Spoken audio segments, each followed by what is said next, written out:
ഇന്ന് നമ്മൾ ഉണ്ടാക്കാൻ പോകുന്നത് കർക്കിടക കഞ്ഞിയാണ്. കർക്കിടകമൊക്കെ ആയില്ലേ, അപ്പോൾ എല്ലാവരും ഇതൊക്കെ ഉണ്ടാക്കിയോ? നമുക്കിത് എങ്ങനെയാണ് ഉണ്ടാക്കുന്നതെന്ന് കാണാവേ. അപ്പോൾ ഇത് ഉണക്കലരിയും ഞവരരിയും കൂടെയാണ്, രണ്ടും കൂടെ ചേർത്താണ് ഞാൻ ഉണ്ടാക്കുന്നത്. അപ്പം ഇത് കണ്ടു, ഈ ചുമന്ന് കാണുന്നത് ഞവരരി, ഈ മറ്റത് ഉണക്കലരി. അപ്പോൾ ഇത് എടുത്ത് നമുക്ക് ഒരുപാടൊന്നും വെച്ചാൽ കഴിക്കാൻ പറ്റില്ല. അപ്പോൾ അങ്ങനെ ഇരിക്കട്ടെ. ഇനി നമുക്ക് അതിലേക്ക് ഒക്കെ ഇട്ടിട്ടുണ്ട്, മരുന്ന് ഉൾപ്പെടെ പറിച്ച്. അപ്പോൾ അത് എല്ലാവരും അതൊന്നും എടുത്ത് കാണണം കേട്ടോ. ഇതിപ്പോൾ കർക്കിടക മാസമാണ്, നമ്മൾ കഞ്ഞി വെച്ചില്ലെങ്കിൽ എല്ലാവർക്കും എന്ത് തോന്നും. അതുകൊണ്ട് ഞാൻ കർക്കിടക കഞ്ഞി ഇത് കണ്ടോ, ജീരകം, ഉലുവ,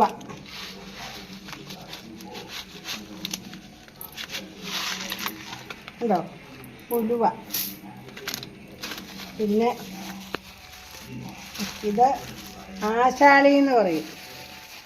ഇത് നമ്മൾ പച്ചമരുന്ന് കടയിൽ ചെന്ന് ചോദിക്കുമ്പോൾ അത് കിട്ടണമാണ്. ഇത് കണ്ടോ, ആശാളി, ഉലുവ, ജീരകം, ഇത്രയും സാധനം ഇട്ടാണ് നമ്മളിത് വയ്ക്കുന്നത്. ഇത് കണ്ടോ, എല്ലാം പറിച്ച് ചതച്ച്, കിട്ടിയ മരുന്നെല്ലാം പറിച്ച് ചതച്ച് കുപ്പിക്കകത്താക്കി വെച്ചേക്കുവാണ്. ഇത് 3 ദിവസത്തേക്ക് ഞാൻ എടുക്കും ഒരു കുപ്പി.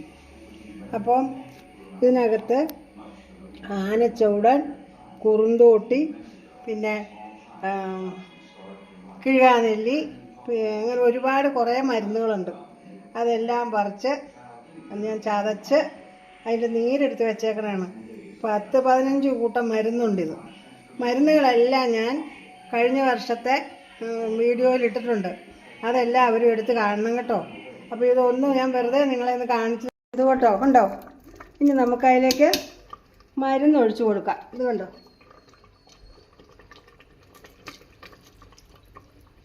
ഇത് നമ്മൾ ഇടിച്ച് പിഴിഞ്ഞ് കുപ്പിക്കകത്താക്കി വെച്ചേക്കും. ഇത് നമുക്ക് തേങ്ങ ഇട്ട് കൊടുക്കാം കേട്ടോ. ഉപ്പ് കഴിച്ചിട്ട് നോക്കിയിട്ട് നമുക്ക് ഉപ്പ് ചേർക്കാം. നമ്മളെ മരുന്ന് കഞ്ഞി റെഡി ആകുമ്പോൾ എങ്ങനെ ഉണ്ടാവും കേട്ടോ, അടിപൊളിയല്ലേ. അപ്പം എല്ലാവരും മറക്കാണ്ട് ട്രൈ ചെയ്യണം. നമ്മൾ ചാനൽ എല്ലാവരും മറക്കാണ്ട് ലൈക്ക് ചെയ്യണം, ഷെയർ ചെയ്യണം, സബ്സ്ക്രൈബ് ചെയ്യണം. വീണ്ടും വീഡിയോ ആയിട്ട് കാണാം. Bye bye.